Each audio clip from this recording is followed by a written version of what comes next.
festival. Donc je vais vous poser des questions plutôt générales pour présenter le film, sauf que mes questions ne seront pas présentes, donc il faut peut-être répondre oui ou non. C'est combien de temps? 5-10 minutes, c'est pas énorme. Là, moi personnellement, je suis un petit peu dans la transversalité, dans la mesure où la musique j'ai beaucoup pratiqué dans les années 80, et c'est quelque chose qui a toujours été présent dans mon travail, au niveau du montage, au niveau de cette sensibilité-là, la musique, et cette curiosité aussi. Donc pour moi c'est plutôt une histoire personnelle.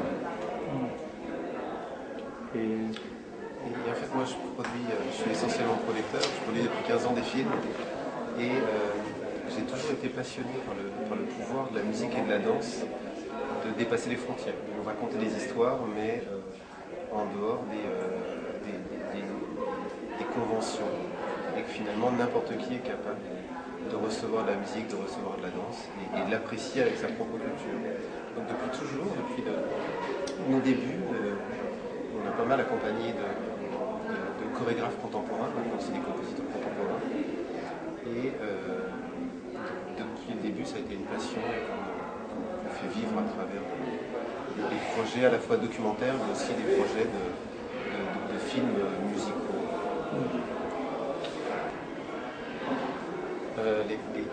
Les enjeux dans ce projet, c'est déjà de faire partager le plaisir qu'on a eu à rencontrer ces musiques hors de leur contexte, on les a rencontrés en France, et de les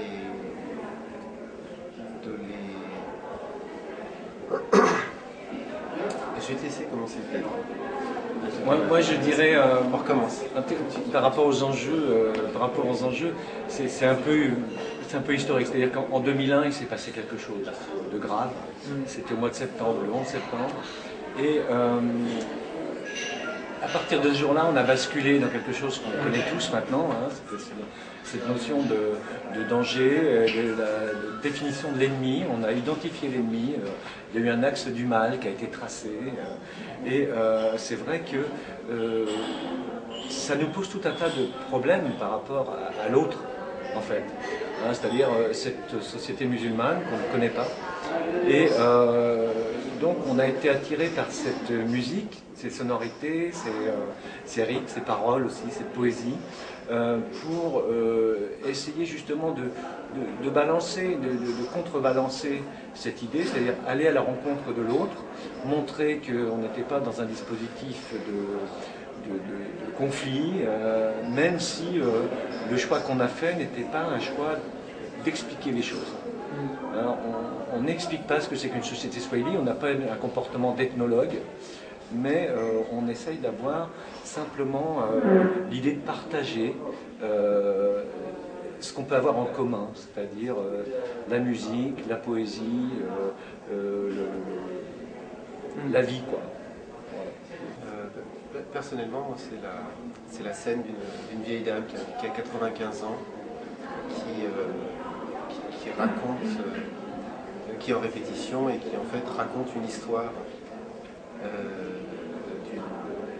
finalement d'une grande modernité, une femme qui finalement a un regard sur le monde qui est très contemporain et qui fait passer à la fois cette histoire mais aussi sa capacité à nous émouvoir avec l'énergie qu'elle développe pour nous raconter cette anecdote, ce fait divers, et de voir la foi de cette femme et l'énergie de cette femme qui est transportée par cette musique. Parce qu'à 95 ans, elle a une vitalité qui m'a vraiment touché, parce qu'il y a une force vitale qui est énorme. Moi je raisonnerais plutôt en termes de chansons, par exemple. C'est-à-dire pour moi une chanson c'est un petit peu comme une séquence. C'est-à-dire qu'il y a effectivement eu des choix qui ont été faits de façon à construire notre film, de façon à ce que le sens du film se développe, et on va vers plutôt des chansons qui sont des chansons d'amour, mais dont la complexité, le double sens, etc., nous amène à comprendre la société swahili. Donc ça veut dire qu'on a abandonné des chansons. Alors, des chansons, par exemple, comme la chanson qui est au générique. La chanson qui est au générique, on a juste l'audio, mais on n'a pas la séquence. Et c'est vrai que c'est une très belle chanson de moderne arabe de Mombasa.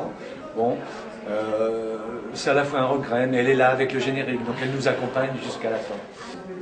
Alors c'est tout simplement la réalité. C'était autant à Cuba, ça s'appelait des social clubs, autant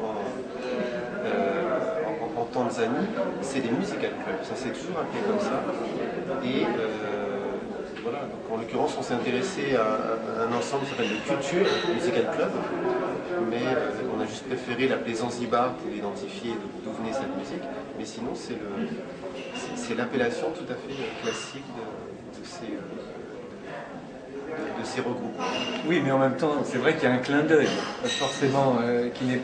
C'est pas une référence ni une citation, mais c'est plutôt un clin d'œil. C'est-à-dire que c'est un petit peu, c'est pas un film qui est en écho, celui de Wim Wenders, bien sûr, puisque c'est pas du tout la même façon de travailler, c'est pas du tout le même film, mais géographiquement, il y a un écho entre Cuba et Zanzibar, qui sont deux îles et qui ont deux fonctionnements, ça un petit peu en parallèle, quoi, mais très différents.